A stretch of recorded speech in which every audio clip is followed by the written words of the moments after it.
Hi, welcome back. And if you're watching this now, hopefully you had a good holiday, or depending on when you're watching it, you're just doing well.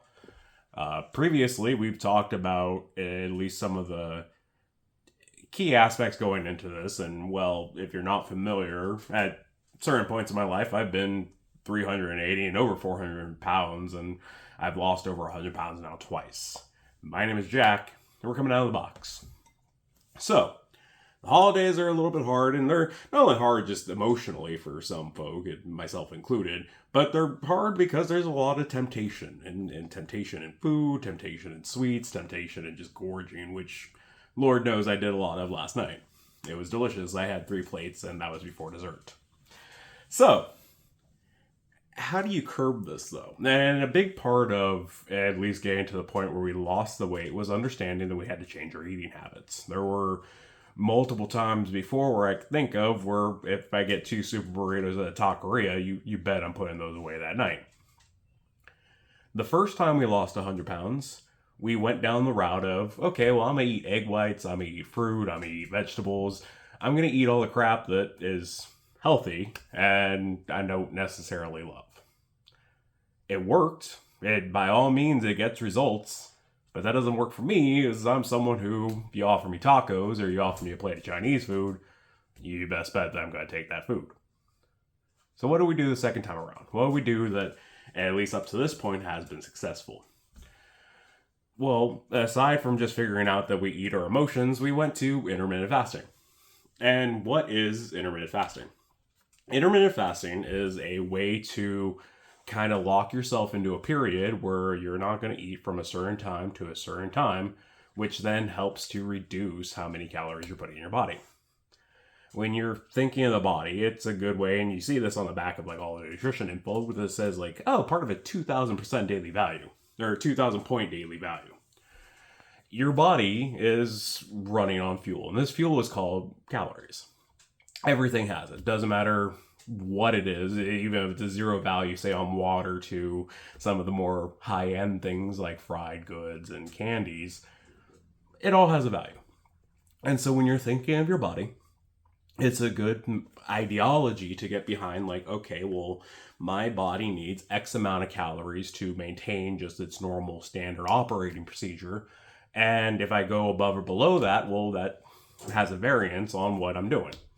So if you go under this calorie maintenance level, let's say you're at the normal, or no, let's say you're at 2,000 for a base. If you go and say like have 1,700 calories, well, you're going to lose weight. It's that simple. If you go above that 2,000 calories, you're going to gain weight. Things that affect this though, and the reason it's easier to look at it just as purely a number game is because your body needs to get to a certain amount in order to run. If it gets more than that, well, that puts it away for later, in the off chance that you say get to another point where like, oh, well, my value is 2,000, I had 1,700, let me pull from that excess. And that's what's controlling your weight. When you're doing intermittent fasting, you are going into it with the mindset like, okay, well, if I don't eat from this time to this time, it makes it harder for me to get to those higher values. If I'm not eating all day long, well, then it should hopefully be a little bit harder to hit 2,000. Although, depending on where you're eating and what you're eating, it's easy to overshoot that, which is where you'll have different, at least, things that kind of go into it. Intermittent fasting by itself is great. But if you're not subbing in the right foods or the right amount of foods, it's not effective. So, myself personally, when I went through this adventure, I started at an 8-hour window. And again, this was the second time around. Whereas the first time we were, oh, it's every 2 hours. And I was lifting heavy. I was doing all that sort of stuff. And okay, well, because I'm eating X amount all day long, yeah, I'm still losing weight. I'm keeping everything going. But I then had to cut back on certain meals because, okay, well, if I eat this, well, it cuts into that number, that magic number of what your daily value is. When you're doing intermittent fasting, for me, when I started, I had an 8-hour window, so I would go from 12 to 8, and that let me eat lunch, that let me eat dinner, that let me eat snacks. But I found myself falling in that previously mentioned trap of, okay, well, I'm going to have Carl's Jr. for lunch, and I have Jack in the Box for dinner. Well, that first meal was 12 to 1,800 calories, wherever it is, and that last meal was 12 to 1,800 calories, wherever it is. I've overshot my value. And so, okay, we had to reassess. We had to re-look at it. And so we shortened our window. We went from 4 to 8. And I was like, okay, I'm going to get hungry. And I know I'm going to get hungry at least until I get used to it, because your body is going to produce this chemical called ghrelin. And ghrelin is that chemical in your body that tells you, hey, you're hungry. Hey, you want something to eat. Okay, well, you should go get something to eat. You're not going to feed me? Cool. Well, I'm going to stop producing this chemical at this point so that I don't trigger that response that you are hungry. As it kept going, well, okay, 4 to 8's fine, but I then found myself, again, going to that point where, like, man, I'm going to have the biggest meal ever because it's, like, the only time I can eat. So I still can get to this point where, okay, I had a little bit too much at lunch, I had a little bit too much at dinner, I'm now over my value. So yeah, I'm working out now, I'm starting to supplement that, but no matter how hard you work out, you can't outrun a bad diet. You can get close, but you can't ever just actually outdo it, right? So we then went to 1 meal a day. I liked it. It worked for my style. I was working at a job where I was at a desk, so I was just at my desk most of the time. I had started to I'm going to walk at my lunchtime and move from there and get a little bit more active. And so then I would get home and then I would start to eat. It makes it a little bit harder to overshoot your daily calorie intake, because while some meals, don't get me wrong, it can be easy to get like, 2,700 calories in a single dish. It's harder to do. It's harder to do because you're not used to gorging at that level, or at least hopefully not. I know that I've been there, but I'm not there anymore. Or it's hard to find a meal that, if you're being at least somewhat conscious about it, I'm not going to McDiggs and ordering 3 double cheeseburgers and nuggies and fries and a drink and calling that a single meal, that you don't go over that value. And so it gets to a point where, okay, in addition to your exercise and whatever you're doing to get active, it's harder to go overboard. And so then, because you're not going overboard, you're at that deficit level. And that's the real big thing. And whenever you're looking at your weight and what you can do in terms of losing, body fat or things like that, it's all just a number game.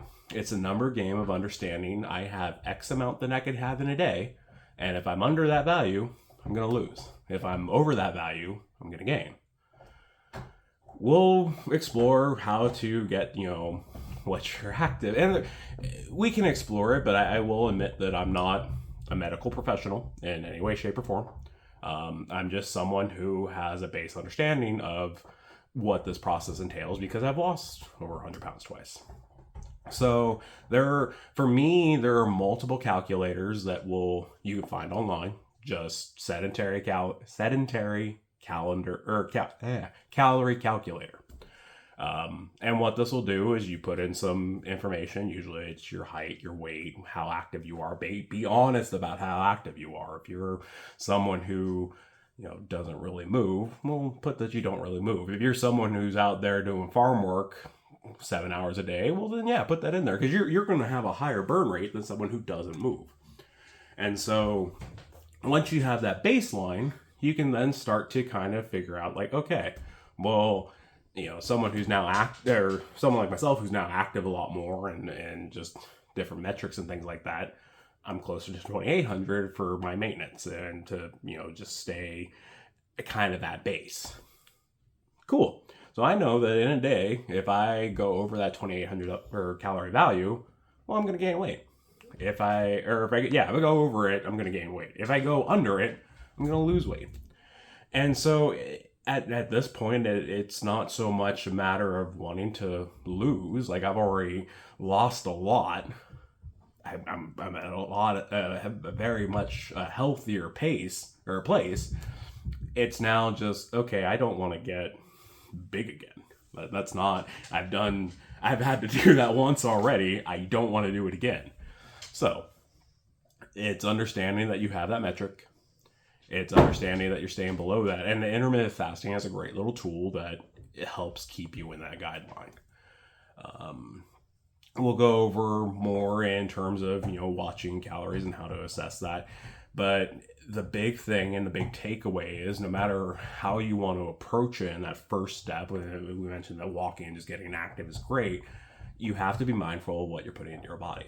Without that, then you're going to sabotage yourself a lot.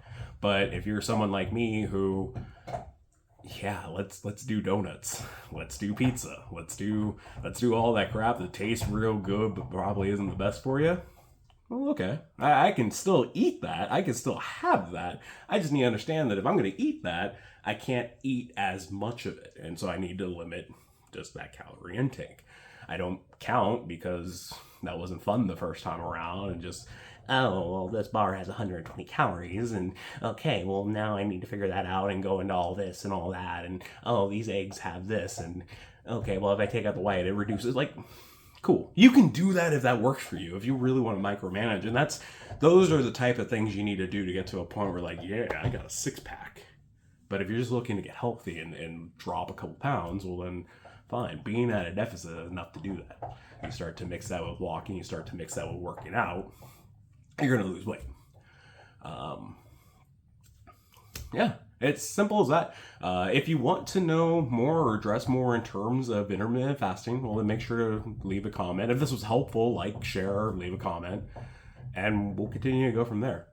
I appreciate the support we've had in the first two videos, and we'll continue to go down this path of how we lost 100 pounds, not once but twice, and some of the mental journey, some of the physical journey, and all that. As if you're going into the new year with that goal of, hey, I want to lose weight, well, then maybe now is the right time to get started on that adventure with me.